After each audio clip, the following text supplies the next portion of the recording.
بسم اللہ الرحمن الرحیم۔ نماز کے آداب۔ نماز میں چونکہ الگ الگ رکن ادا کیے جاتے ہیں، مثلاً قیام، قرات، رکوع، سجدہ وغیرہ وغیرہ، لہذا ہر رکن کی الگ الگ سنتیں پہلے بیان کی جا رہی ہے، پھر اس کے بعد نماز کے متعلق عام آداب بیان کیے جائیں گے انشاءاللہ۔ قیام کی سنتیں۔ قیام یعنی سیدھے کھڑا ہونا۔ نمبر 1، تکبیر تحریمہ کہتے وقت سیدھا کھڑا ہونا، یعنی سر کو پست نہ کرنا، سر، پیٹ، پیر سارا سیدھا رہے گا، ایک سیدھ میں، سر آگے کی طرف جھکانا نہیں چاہیے۔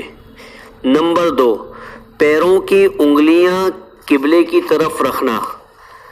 کبھی کبھار یہ دیکھا گیا ہے کہ پیروں کی انگلیاں بجائے قبلے کی طرف ہونے کے کچھ دائیں یا بائیں طرف ہو جاتی ہے۔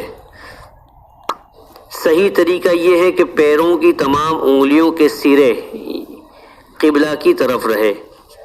نمبر 3، تکبیر تحریمہ کے وقت دونوں ہاتھ کانوں تک اٹھانا۔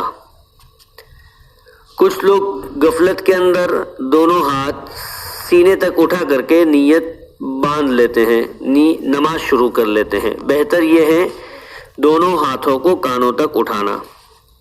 نمبر 4، ہتھیلیوں کو قبلے کی طرف رکھنا۔ اس میں بھی کبھی کبھی کوتاہی برتی جاتی ہے۔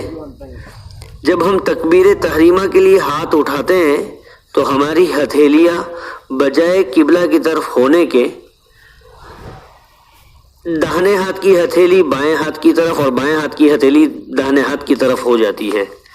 خاص خیال رکھنا چاہیے انگلیوں کے سرے آسمان کی طرف ہو، 5 انگلیوں کے، اور ہتھیلی قبلہ کی طرف ہو، اور ہاتھ نہ کھلے ہو نہ بند ہو، اپنی نارمل حالت پہ ہاتھ رکھے ہو۔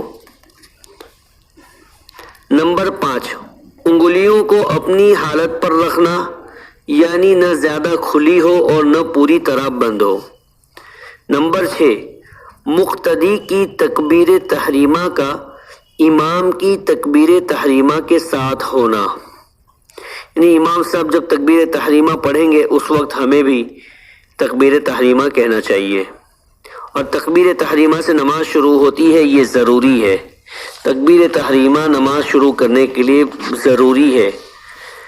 نمبر 7، داہنے ہاتھ کی ہتھیلی بائیں ہاتھ کی پشت پر رکھنا۔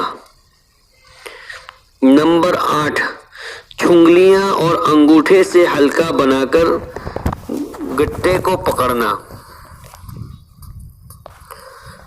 نمبر 9، درمیانی 3 انگلیوں کو کلائی پر رکھنا۔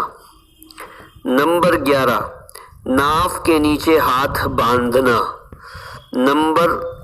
نمبر 11، ناف کے نیچے ہاتھ باندھنا، یہ نمبر 10 تھا۔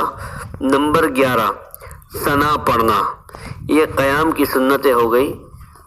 انشاءاللہ آئندہ الگ الگ رکن کی سنتیں بیان کی جائے گی۔